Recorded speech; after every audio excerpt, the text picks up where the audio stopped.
अगर आपको वीडियो पसंद आए तो लाइक ज़रूर कीजिएगा और अगर आप नए हैं तो चैनल सब्सक्राइब कीजिए। अगर हम हमेशा यही सोचें कि हमेशा हमारे मन का हो तो ये संभव नहीं है। कई बार हमारे मन का ना होने से भी हम कई तरह की परेशानियों से बच जाते हैं।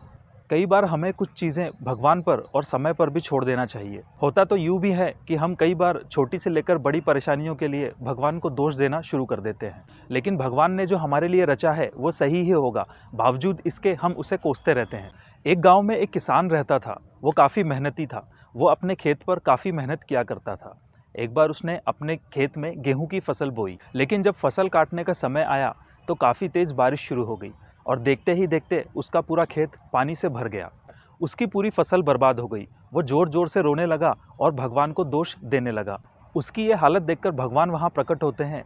तो वो भगवान से कहता है कि भगवान, आपने तो मुझे बर्बाद कर दिया। आपने इतनी बारिश कर दी। आप चाहते तो इस बारिश को रोक सकते थे। आप तो भगवान हैं, आप तो अंतर्यामी हैं, फिर भी आपसे इतनी बड़ी गलती कैसे हो गई? अगर मेरे बस में होता तो मैं ऐसा कभी नहीं होने देता। तब भगवान उससे कहते हैं, मैं तुम्हें 1 वर्ष तक शक्तियाँ देता हूँ कि तुम अपने हिसाब से मौसम को नियंत्रण कर सकते हो। वह व्यक्ति ये वरदान पाकर खुश हो जाता है। अगले साल वो फिर से गेहूं की फसल बोता है। जब कभी भी तेज धूप होती तो वो धूप का असर कम कर देता। जब कभी तेज बारिश होती तो वो बारिश का प्रभाव रोक देता। आखिरकार उसके खेत में फसल लहलहाने लगी। वह बहुत खुश हो गया।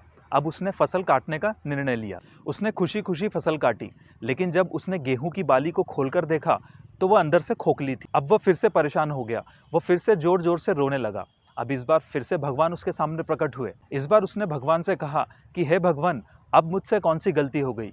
भगवान उससे कहते हैं कि प्रकृति ने सभी के लिए अलग अलग नियम बनाए हुए हैं। अगर हम उससे खिलवाड़ करेंगे तो नुकसान तो होगा ही।